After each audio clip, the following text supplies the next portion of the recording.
पढ़ने में आपका स्वागत है। तो कैसे हैं आप लोग?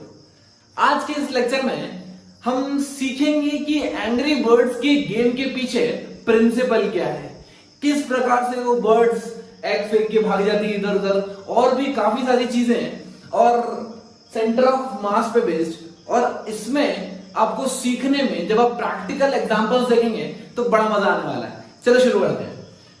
हमें पता है एक चीज कि अगर मैं नेट फोर्स एक्सटर्नल मानूं किसी भी डायरेक्शन में, एक्स डायरेक्शन, वाई डायरेक्शन या ऑल डायरेक्शंस, अगर मैं नेट फोर्स एक्सटर्नल जीरो मानूं तो force equals to mass into acceleration of centre of mass होता है। इट मींस अगर net external force acting on the body is zero है तो क्या acceleration of centre of mass भी जीरो होगा? और अगर acceleration of centre of mass zero है, इसके दो केस बनते हैं, या तो मेरा मोमेंटम जीरो होगा या तो मेरी सेंटर ऑफ मास की वेलोसिटी जीरो होगी या उसकी वेलोसिटी कांस्टेंट होगी, राइट? या तो मोमेंटम कांस्टेंट, वेलोसिटी कांस्टेंट मतलब मोमेंटम कांस्टेंट, या तो उसकी वेलोसिटी जीरो होगी या कोई any other non zero constant number होगा, राइट? इसका मतलब अगर कोई पार्टिकली इनिशियली रेस्ट पे है और उसके ऊपर कोई फोर्स नहीं लग रहा है तो फाइनली भी 1 घंटे बाद भी, 2 घंटे बाद भी, हमेशा जिंदगी भर बाद भी वो रेस्ट पर ही रहेगा।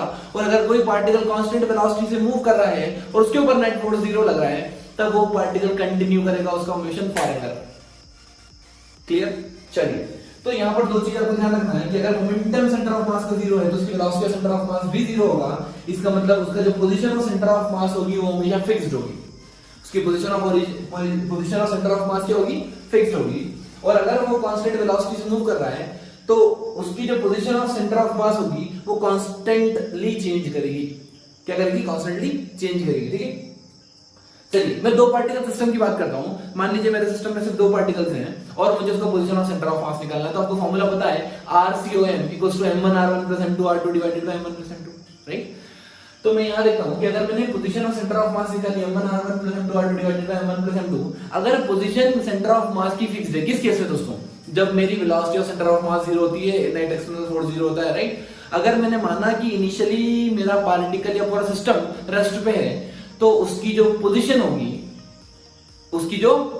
होगी सेंटर ऑफ मास की वो भी फिक्स्ड ही रहेगी, प्रोवाइडेड उसके ऊपर कोई भी एक्सटर्नल फोर्स नहीं लगना चाहिए। क्लियर? चलो आगे बढ़ते हैं। तो यहां से अगर मैंने मान लिया कि वो ओरिजिन पे ही है, जहां भी सेंटर ऑफ मास मिले मैं उसको क्या बोल दूंगा? ओरिजिन। अगर मैंने उसको ओरिजिन बोल दिया, ये जीरो हो गया तो क्या ये इंटू जीरो जीरो हो जाएगा? मतलब m1r1 प्लस m2r2 क्या हो गया? जीरो। इसका मतलब मैं क्या लिख सकता हूं? इसको इधर लेते चले आओ, so minus m1r1 equals to m2r2। दोस्तों ये एकदम वो वाला केस हो गया जो अपन ने पिछली वीडियो में पढ़ा, mass into velocity in the left direction equals to mass into velocity in the right direction. याद है? जब मैं लेफ्ट में लिखता हूं तो लेफ्ट पॉजिटिव, जब मैं राइट में लिखता हूं तो राइट पॉजिटिव। हाँ, यही वही केस है दोस्तों।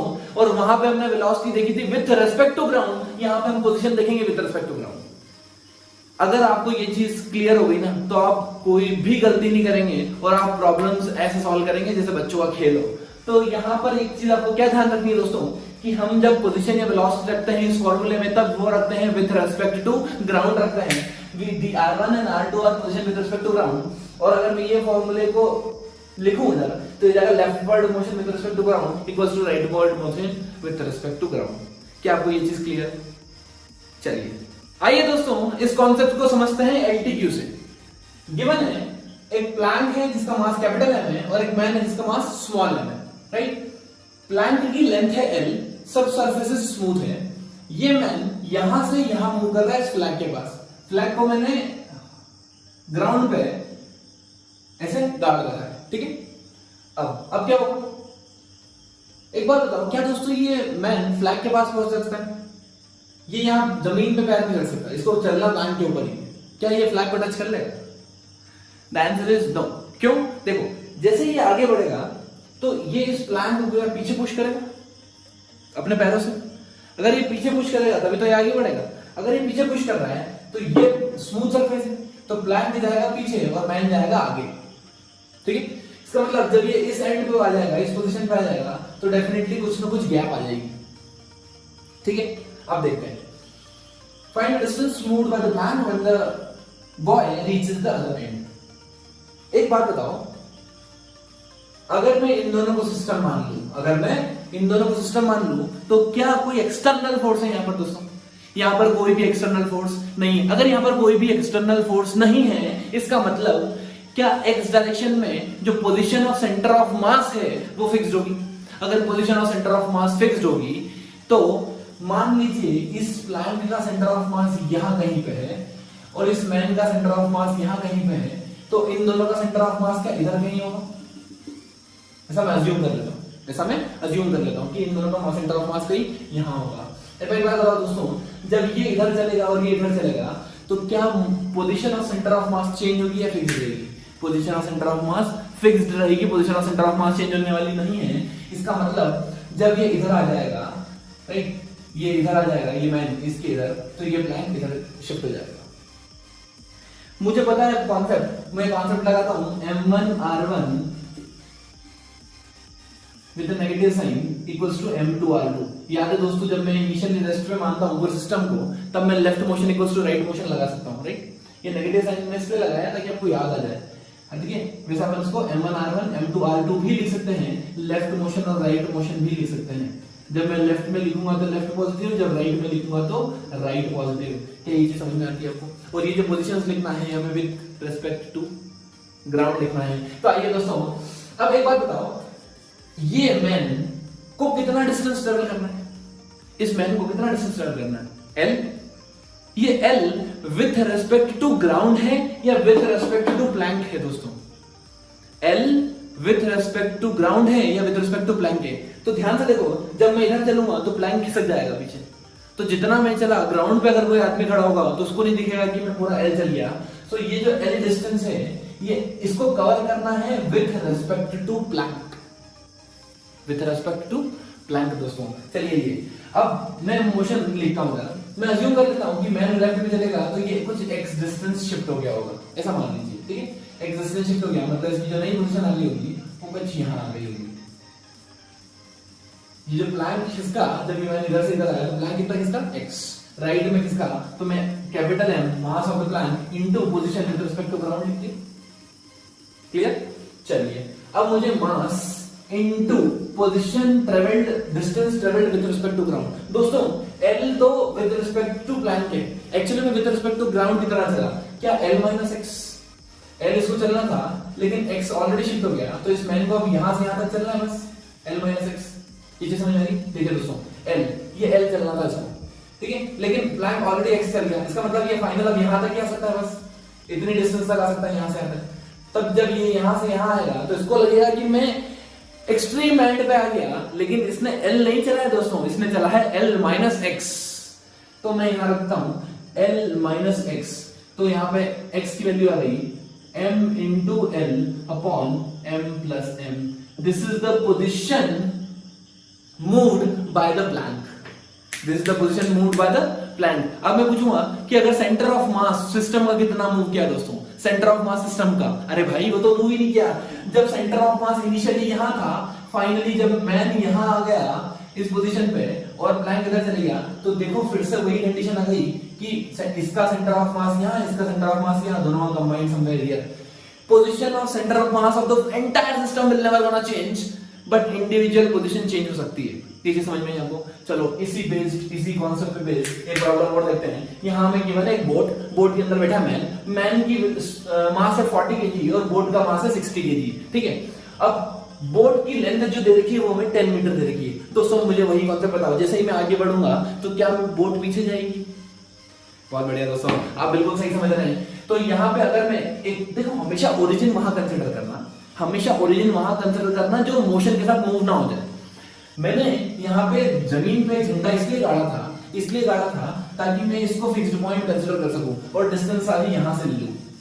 डिस्टेंस सारी, जैसे इसको ओरिजिन मान लीजिए तो मैं सारे डिस्टेंस यहां से ले सकता हूं। तो हमेशा ऐसा फिक्स्ड पॉइंट अज्यूम करना ताकि वहां से आप डिस्टेंस ले सको, तो आपके लिए चीजें आसान हो जाएगी। और मैं यहाँ पे अगर फिक्स्ड पॉइंट ले लूं, ठीक है, तो आपको सब चीज दिखेगा। अब देखिए क्या सेंटर ऑफ मास इस लाइन पे आप होंगे, जब ये मैन इधर आ जाएगा तो सेंटर ऑफ मास अभी भी उधर ही रहेगा, राइट। सेंटर ऑफ मास अभी भी इधर ही रहने वाला है। चलिए अब मैं मान लेता हूं कि ये जो बोट शिफ्ट हुई है, ये कितना डिस्टेंस शिफ्ट हुई है? x।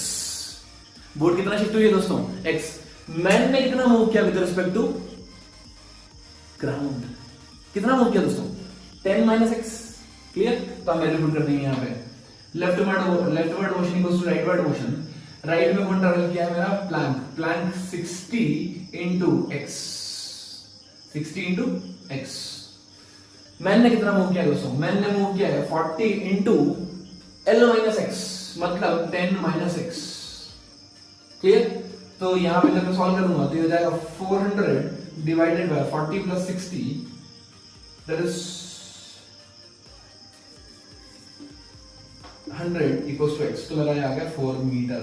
इसका मतलब दोस्तों जब जब जब जब जब जब जब ये मैन इस एंड पे आ जाएगा तो बोट कितना शिफ्ट हो जाएगी पीछे की तरफ, 4 मीटर। मतलब with respect to ground man ने सिर्फ 6 मीटर ट्रेवल किया। अगर मैं पूछूं कि चेंज इन पोजीशन बताओ सेंटर ऑफ मास की सिस्टम की, तो चेंज इन पोजीशन 0 है। सेंटर ऑफ मास जहां था अभी भी वही है, क्योंकि एक्स डायरेक्शन में मोशन हो रहा है और एक्स डायरेक्शन में कोई भी एक्सटर्नल फोर्स नहीं है। एक्स डायरेक्शन में कोई भी एक्सटर्नल फोर्स नहीं है। तो आइए दोस्तों अपनी अंडरस्टैंडिंग लेवल को एनहांस करते हुए एक और प्रॉब्लम देखते हैं। यहां पर एक सुंदर स्त्री गिवन है। आपको पता है स्त्री कुछ भी कर सकती है, और ये हमारे गबरू जवान है, राइट। गबरू जवान एक चेयर पे बैठे हैं, ये इतने मोटे हैं कि चेयर दिख ही नहीं रही, ठीक है, ऐसा मान के चलिए। अब क्या हुआ कि ये सिस्टम है, यहाँ पे बोर्ड मान लीजिए या प्लांट मान लीजिए, जो कि फ्रिक्शनलेस सरफेस पे रखी हुई है, राइट। अब इस सुंदर स्त्री ने बोला excuse me, can I have your seat please, can I have your seat please. तो गबरू जवान खड़े हुए, बोले हाँ ठीक है बिल्कुल। इतना गेंडा तो ऑब्वियस सी बात है अपनी सीट दे देगा इतनी सुंदर स्त्री को देख के। तो ये क्या बोले, चलो हम कोई बात नहीं, अपन एक्सचेंज कर लेते हैं पोजीशन। तो ये चलने लग गया उधर, वो चलने लग गई इधर, करेक्ट। अब ये जो बोट है या प्लांट कुछ भी मान सकते हैं आप, ये कितना डिस्टेंस मूव कर जाएगा हमें ये निकालना है, ठीक। चलिए तो हम पहले बात तो हम ओरिजिन कंसीडर करेंगे, ग्राउंड पे फिक्स पॉइंट, उसको चेंज नहीं करना है, ठीक है। चलिए 0,0 मैंने अज्यूम कर लिया। अब बताइए दोस्तों एक्स डायरेक्शन में कोई फोर्स है, कोई फोर्स नहीं है। क्यों? क्योंकि मैंने सबको इंटरनल माना है, ठीक है। ये इधर चलेगा तो इसको पीछे धक्का देगा प्लांट को, ये इधर चलेगी तो ये इसको पीछे धक्का देगी। कौन जीतेगा? जो मोटा आदमी है। क्या ये डोमिनेट कर जाएगा, मतलब ओवरऑल प्लांट को ये राइट में शिफ्ट करने की कोशिश कर देगा, ठीक है। चलिए मैं मान लेता हूं कि थोड़ी देर बाद ये जब पोजीशन एक्सचेंज हो चुकी है इन दोनों की, तब ये एक्स डिस्टेंस मूव कर गया है दोस्तों, ठीक है। कितना डिस्टेंस मूव कर गया? X distance. X distance move करने के बाद गेंडा स्वामी जो हमारे गबरू जवान थे, गबरू जवान आ गए यहाँ पर, और जो सुंदर स्त्री थी वो चली गई यहाँ पर, राइट ना। अब एक बात बताओ, क्या मेरा position of centre of mass change होना चाहिए? नहीं होना चाहिए, क्योंकि एक्सटर्नल फोर्स 0 है, और अगर एक्सटर्नल फोर्स 0 है तो change in position of centre of मास का सवाल ही पैदा नहीं होता। इसका मतलब प्लांट का सेंटर ऑफ मास यहाँ, स्त्री का यहाँ, गबरू जवान का यहाँ, कॉमन मान लेता हूं यहाँ कहीं होगा। अगर इनिशियली यहाँ है तो क्या फाइनली भी यही होगा?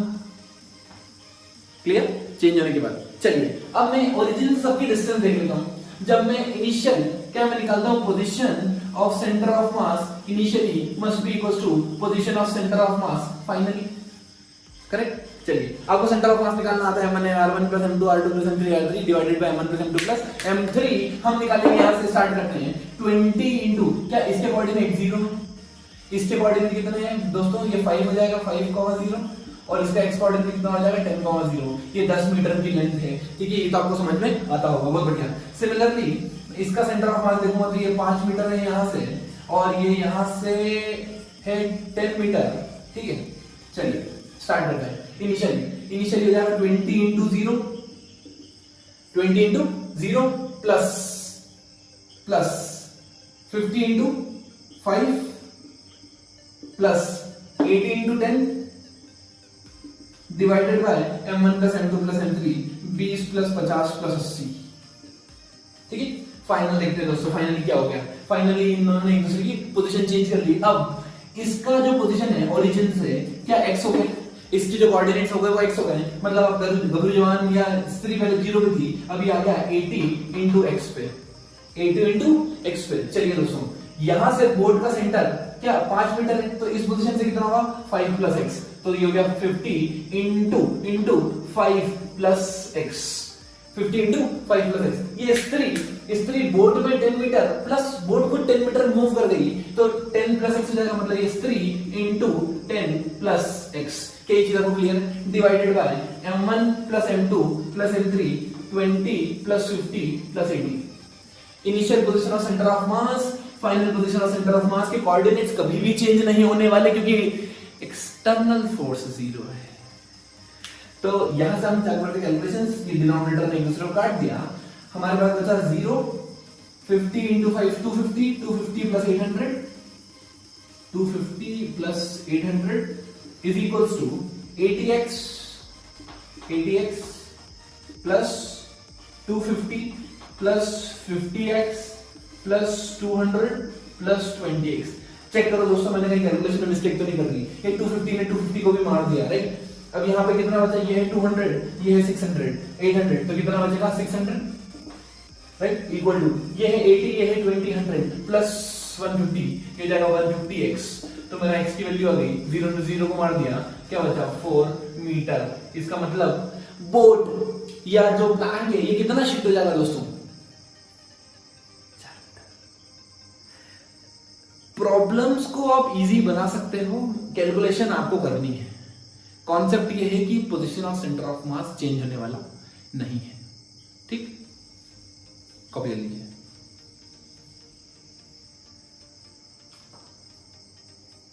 आइए दोस्तों, अब हम देखेंगे कि प्रॉब्लम चेंज होने पे कंसेप्चुअल अप्रोच को चेंज कैसे करना होता है।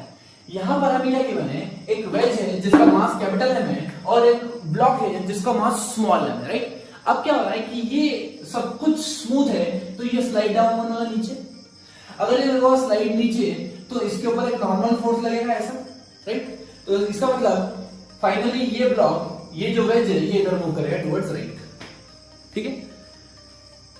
मुझे क्या बताना है, मुझे बताना है कि जब ये यहां से यहां आ गया, राइट, जिस पोजीशन पे, तब ये जो वेज है ये कितना शिफ्ट हुआ, बात समझ में? आपको क्या बताना है कि जब ये ब्लॉक इस पोजीशन से इस पोजीशन पे आता है, ठीक है, एकदम बॉटम मोस्ट पॉइंट को टच करता हुआ, तब ये वेज कितना शिफ्ट हो जाएगा। देखिए दोस्तों, कंसेप्ट बड़ा आसान है और आपको समझ में भी आएगा, बट आपको कुछ चीजें ध्यान रखनी होगी यहां पर। क्या? सबसे पहला पॉइंट कि ये नीचे क्यों आ रहा है, क्योंकि इसको ग्रेविटी फोर्स लगा रही है। किस डायरेक्शन में, अलोंग द इंक्लाइन या vertically down? Vertically down. Gravity इसको बाहर खींच रही है, वो तो इसके पास कोई ऑप्शन नहीं है, इसलिए ये अलोंग द प्लेन जा रहा है, राइट। इसका मतलब वाई डायरेक्शन में कंजर्वेशन ऑफ मोमेंटम लगेगा या नहीं लगेगा? वाई डायरेक्शन में we can't apply momentum conservation, but क्या एक्स डायरेक्शन में लगा सकता हूं? बिल्कुल लगा सकता हूं। एक्स डायरेक्शन में कोई फोर्स ही नहीं, अगर फोर्स ही नहीं तो एक्स डायरेक्शन में मोमेंटम का कंजर्वेशन लगा सकता हूं, या सेंटर ऑफ मास की पोजीशन, सेंटर ऑफ मास की पोजीशन भी चेंज नहीं होगी एक्स डायरेक्शन में। दोस्तों एक्स डायरेक्शन में, चलिए मैं एक काम करता हूं कि मुझे पता पड़ गया कि ये नीचे जाएगा, राइट, ये नीचे जाएगा, ये इसके रिलेटिव जाएगा या ग्राउंड के रिस्पेक्ट से जाएगा? ये वेज के रिलेटिव जाएगा, ये भी आपको क्लियर है। मैं मान लेता हूं कि ये ओरिजिन, ये फिक्स्ड पॉइंट को ओरिजिन मान लो, है ना, ये ग्राउंड पे, ये पॉइंट जैसे जैसे वेज आएगी इसके का ये पॉइंट चेंज नहीं होने वाला, क्योंकि ये वेज के थोड़ा सा लेफ्ट में ले लेते हैं यहाँ पर, ठीक। चलिए अब क्या होगा, मान लीजिए कि ये जब नीचे आया तो ये कुछ डिस्टेंस मूव कर गया, इतना मूव कर गया दोस्तों, इतना मैं मान लेता हूं x मूव कर गया यहां से यहां तक, ठीक है दोस्तों। x कितना मूव कर गया, x मूव कर गया, बहुत बढ़िया, x मूव कर गया।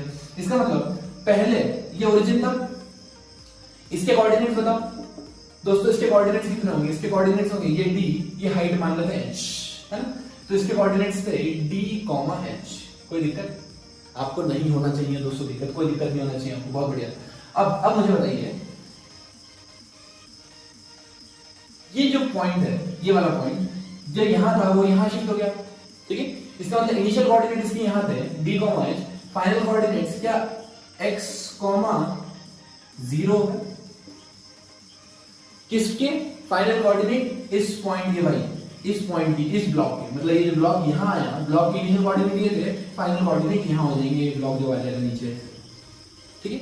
चलिए initially centre of mass wedge का मैं मान लेता हूं यहां, है ना, ऐसा रैंडम मान लो कुछ भी, p, q मान लो, p, q।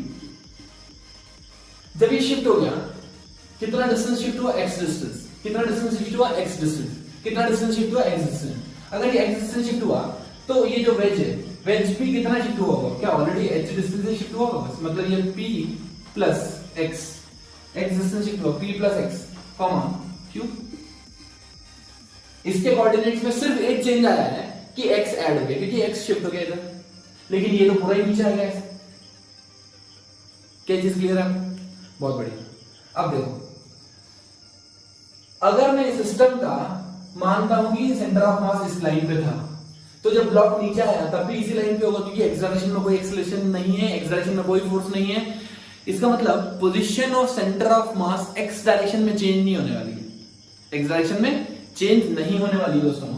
तो मैं इनिशियल पोजीशन देखता हूं। देखो इनिशियल पोजीशन क्या होगी, centre of mass initially should be equals to center of mass finally, correct. चलिए इनिशियली इस ब्लॉक का प्लस इस वेज का, तो ब्लॉक का कितना था, ब्लॉक का था ऊपर, सिर्फ एक्स कोऑर्डिनेट देखना दोस्तों, है ना। वाई कोऑर्डिनेट तो मुझे पता है, y coordinate will definitely change, तो मैं यहां लिखता हूं सिर्फ और सिर्फ एक्स डायरेक्शन, सिर्फ और सिर्फ एक्स डायरेक्शन। चलिए small m into x coordinate d plus capital M into x coordinate p, capital M into p, ठीक है, divided by m plus m,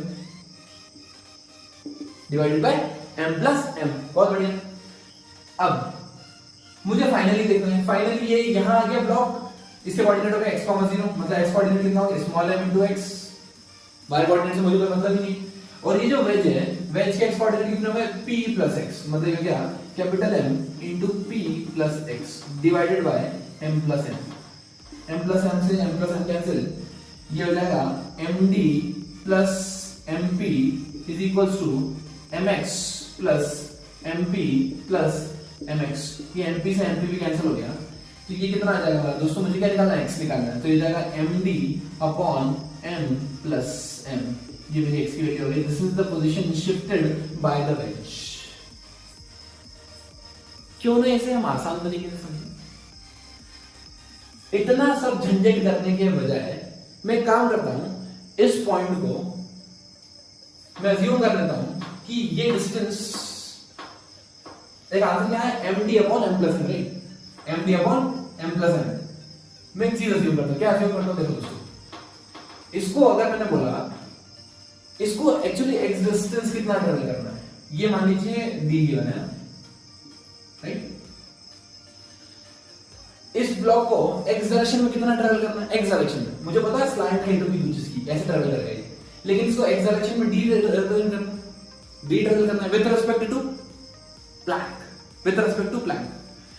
मैंने मान लिया कि ये x डिस्टेंस शिफ्ट हो गया, यहां पर x ऐसे शिफ्ट हो गया। अगर ये वेज x डिस्टेंस शिफ्ट हो गया, तो अब इसको कितना चलना है, d माइनस x, अभी अपन ने देखा था पिछले वाले केस में, तो मैं लिख दूं leftward motion equals to rightward motion, मतलब capital M into x equals टू स्मॉल m इनटू, इसको कितना ट्रैवल करना है x डायरेक्शन में, d माइनस x। क्या चीज समझ आती है, लेफ्टवर्ड मोशन किसका, इसका, तो लेफ्ट में पॉजिटिव, कितना चलना है इसको, d माइनस x चलना है with respect to ground, we always keep with respect to ground. इसके रेस्पेक्ट से इसको d चलना है, और ये d ऑलरेडी शिफ्ट हो चुका है, तो हमें चलना है कितना, x डायरेक्शन में, सिर्फ x डायरेक्शन में। क्यों, क्योंकि जो फोर्स लग रहा है वो x डायरेक्शन में 0, तो इसको चलना है x d माइनस x, और ये ऑलरेडी वेज कितना चल चुका है, x with respect to ground, तो यहां पर अगर x सॉल्व करूंगा मैं, तो ये जाएगा md, ये इधर चलेगा, ये जाएगा m प्लस m, तो मेरा डायरेक्ट सिंगल लाइन में आंसर आ गया, वही जो मैं ज्योमेट्री से कैलकुलेट करके लाया था। क्या ये चीज आपको क्लियर है दोस्तों? अगर ये क्लियर है तो आप ये वाला प्रॉब्लम भी इजीली कर लोगे। क्या है, यहाँ एक स्फीयर दे रखा है, हॉलो स्फीयर, उसके अंदर एक सॉलिड स्फीयर दे रखा है, दोनों का मास सेम है, लेकिन रेडियस इसकी r है, इसकी r/3। अब क्या होगा, मैंने यहां से इसको छोड़ दिया ऐसे, क्या रोल करता हूं नीचे, जब ये बॉटम पॉइंट पे आता है, जब ये बॉटम पॉइंट पे आता है, तो आपको बताना है कि बड़ा स्फीयर कितना शिफ्ट हो जाएगा, बड़ा स्फीयर कितना शिफ्ट हो जाएगा। दोस्तों ये शॉर्टकट फॉर्मूला लगा दो, जिंदगी आसान हो जाएगी। चलो शुरू करते हैं। देखो मुझे y कोऑर्डिनेट से मतलब है नहीं, मुझे y कोऑर्डिनेट से कोई मतलब नहीं है, मुझे पता है y कोऑर्डिनेट का सेंटर ऑफ मास चेंज होना है क्योंकि ग्रेविटी लग रही है दोस्तों, लेकिन x कोऑर्डिनेट में कोई ग्रेविटी वगैरह कुछ नहीं है, तो x कोऑर्डिनेट का centre of mass, x coordinate का सेंटर ऑफ मास चेंज नहीं होगा। चलो सेंटर ऑफ मास का x कोऑर्डिनेट अब दिखाते हैं अपन, इधर यहां पर ये पोजीशन r/3 राइट, यहां से आना है, इसको ट्रेवल कितना करना है, ये स्फीयर को कितना ट्रेवल करना है, क्या r माइनस r/3,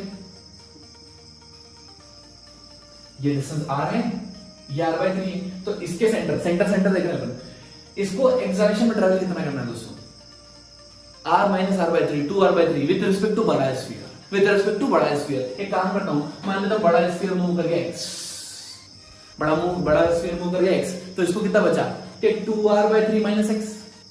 चलिए दोस्तों ये जाएगा rightward motion m into x equals to capital M into 2r/3 minus x। यहां पे हम सॉल्व करेंगे तो ये जाएगा m into 2r/3 into m plus m। यहां हमें मास इक्वल गिवन है राइट, जब मास इक्वल गिवन है तो मास हम कैंसिल कर सकते हैं, ठीक।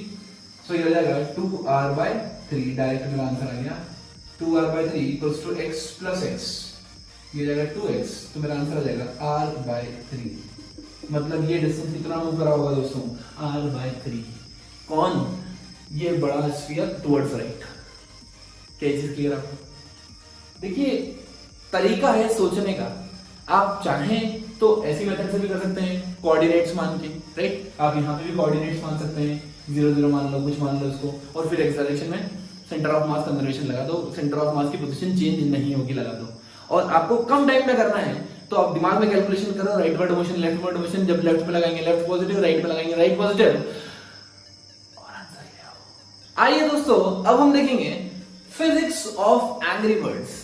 आपने एंग्री बर्ड्स गेम जरूर खेला होगा राइट, बचपन में खेला हो या अभी भी खेलते हो आप, तो उसमें क्या होता है, आप कोई बर्ड को शूट करो राइट, सब बर्ड्स के डिफरेंट नाम है, yellow bird, Chuck, blue bird, white, black, bomb, ठीक है, बहुत सारे बर्ड्स सबके नाम होते हैं और सबके डिफरेंट फंक्शंस हैं। जैसे सपोज आप ब्लू बर्ड पे, येलो बर्ड पे टैप करते हो तो उसको स्पीड अप हो जाती है राइट, जैसे आप ब्लू बर्ड पे टैप करते हो तो 3 डिफरेंट बर्ड्स में वो ब्रेक हो जाती है। बॉम्ब, व्हाइट बर्ड आपको क्या करती है, बॉम्ब ड्रॉप करके देती है। तो डिफरेंट बर्ड्स के डिफरेंट फंक्शंस हैं and how they will perform there motion अभी हम डिस्कस करेंगे। देखिए तो मैंने क्या किया, मान लीजिए ये बर्ड यहां से मूव की, ठीक है, पहले मैं पार्टिकल लेकर समझाता हूं उसको। मान लीजिए ये पार्टिकल मैंने u स्पीड से at an angle theta project कर दिया, तो क्या ये प्रोजेक्टाइल मोशन होगा? क्लियर? अब एक बात बताओ, ये कहां जाके गिरेगा? अगर मैं इस पॉइंट को ओरिजिन नाम का जिन मान लूं तो ये गया, क्या रेंज को 0 पे जाके गिरता है? क्लियर? नाउ अब क्या होगा कि ये पार्टिकल इस पाथ पे ट्रेवल करेगा, पैराबोलिक पाथ पे, और फाइनली कहां जाके गिर जाएगा? r पे। एक्स डायरेक्शन में कोई एक्सेलरेशन या फोर्स है? बिल्कुल भी नहीं। इसका मतलब जो फाइनल पोजीशन है सेंटर ऑफ मास की होती है वो क्या r, 0 ही होती है। पोजीशन ऑफ सेंटर ऑफ मास होती है r, 0। अब देखिए मान लीजिए जब ये टॉप मोस्ट पॉइंट पे था इधर राइट, तो अगर मैंने अज्यूम किया कि ये ब्रेक हो गया 2 पार्ट में, ठीक है, बॉम्ब था फूट गया, ठीक है, अभी मैं बॉम्ब अज्यूम कर रहा हूं, बॉम्ब था फूट गया, क्या होगा? ये मान लीजिए इक्वल पार्ट्स में फूटा है, अज्यूम करते हैं अपन, इजी केस। अगर मान लीजिए ये पार्ट रिट्रेस करता है पार्ट अपना राइट, तो ये वाला पार्ट कहां जाएगा? ये वाला पार्ट कहां जाएगा? ठीक है, अब हमें पता है, देखो थोड़ा कॉमन सेंस लगा दे, थोड़ा सा हमें पता है कि जो फाइनल पोजीशन है सेंटर ऑफ मास की वो आनी है यहां पे। फाइनल पोजीशन सेंटर ऑफ मास की कहां आनी है? यहां, क्योंकि एक्सेलरेशन में कोई फोर्स नहीं है। इसका मतलब अगर एक पार्टिकल r डिस्टेंस पीछे है तो दूसरा पार्टिकल r डिस्टेंस आगे होगा, उस डायरेक्शन में r डिस्टेंस होगा, मतलब इसकी पोजीशन कितनी आना चाहिए? r plus r, 2r। इसकी पोजीशन कितनी आएगी? 0, such that the position of center of mass will be at r, 0। क्या चीज क्लियर? इसको मैथमेटिकली कैसे करते हैं? देखिए मुझे पता है कि if the particle is performing motion, position of center of mass is equals to m1 r1 plus m2 r2 divided by m1 plus m2। Correct? Now centre of मास की पोजीशन कितनी है दोस्तों? r, x कोऑर्डिनेट, ये x और x coordinate की बात कर रहा हूं मैं। ये r जितने जगह है m1 x1 plus m2 x2 upon m1 plus m2, तो ये जाएगा x equals to m1 कितना? m/2, ये जाएगा m/2 इनकी, इसकी पोजीशन कितनी होगी? इसकी पोजीशन ये रिट्रेस कर गया अपने पास, तो पोजीशन हो गई 0 प्लस m/2 इनकी पोजीशन पता नहीं, मान लो x अज्यूम कर लो, x ये हो जाएगा m/2 plus m/2, क्या m आएगा? यहाँ ये 0 हो गया, तो हो जाएगा r इक्वल्स टू mx/2m, ये मेरा आ गया 2r। और दोस्तों आपने कॉमन सेंस से भी तो यही बोला था कि अगर ये r पे गिरता है, अगर ये r पे गिरता है तो उसका भाई गिरेगा। अगर सेंटर ऑफ मास r पे गिरता है और एक पार्टिकल पीछे गिरता है तो उसका जो बचा हुआ पार्टिकल था वो 2r पे आएगा, राइट। नाउ इस प्रॉब्लम्स को अपन डिफिकल्ट बना सकते हैं कैसे? मान लीजिए 3 पार्ट में ब्रेक हुई, वो जो ब्लू बर्ड होती है, राइट, ब्लू बर्ड अगर मैं लूं 3 पार्ट में ब्रेक हुई, मान लीजिए m/3 m/3 m/3, एक पार्टिकल यहां गया, एक आगे गया, एक यहां गया, कुछ इनका मोशन कैसा होगा? Such that their centre of mass will always be at r, 0। बस प्रॉब्लम चेंज जाएगी, xcom that is r equals to m1x1 plus m2x2 plus m3x3 divided by m1 plus m2 plus m3। क्या ये चीज clear है? तो इसके ऊपर अपन बहुत सारे प्रॉब्लम्स बना सकते हैं इनफाइनाइट। क्या बोलेंगे कि भाई इस पॉइंट पे आके पार्टिकल ड्रॉप हो गया, ड्रॉप मतलब कि नीचे चले गया, तो उसकी पोजीशन कितनी होगी? ये 0 है, ये r है, तो ये r/2, एक की पोजीशन r/2 आ गई, दूसरे की ओर निकाल सकते हो बाकी सब। यहां पे एक कॉन्सेप्ट आपसे पूछना है मुझे, एक बात बताओ, जैसे कि मान लीजिए बॉम्ब है, बॉम्ब, ठीक है, बॉम्ब ले रहा हूं, ये बॉम्ब गया ऐसे ऊपर, इस टॉप मोस्ट पॉइंट पे मान लो फूट गया, टॉप मोस्ट पॉइंट पे फूट गया, इसका मोमेंटम कंजर्वेशन होगा या नहीं? चलिए एक्स डायरेक्शन में होगा या नहीं? आप बोलेंगे हाँ, एक्स डायरेक्शन में फोर्स 0 है तो मोमेंटम कंजर्व्ड होगा। वाई डायरेक्शन में, वाई डायरेक्शन में क्या लग रही है? इस पे ग्रेविटी लग रही है। वाई डायरेक्शन में क्या लग रही है दोस्तों? ग्रेविटी लग रही है। अगर ग्रेविटी लग रही है तो क्या मोमेंटम कंजर्वेशन होगा? अगर आप यस बोल रहे हैं तो आप नेक्स्ट लेवल सोचते हैं, और अगर आप नो बोल रहे हैं तो आपको पता है कॉन्सेप्ट कि अगर वाई डायरेक्शन में फोर्स है तो मोमेंटम कंजर्वेशन नहीं लगा सकते। लेकिन अगर फोर्स इंपल्सिव फोर्स हो, ध्यान से नोट करो पॉइंट दोस्तों, अगर फोर्स इंपल्सिव फोर्स हो मतलब बहुत लार्ज अमाउंट ऑफ फोर्स हो ग्रेविटी के कंपैरिजन में, तो मैं ग्रेविटी को नेग्लेक्ट कर सकता हूं दोस्तों।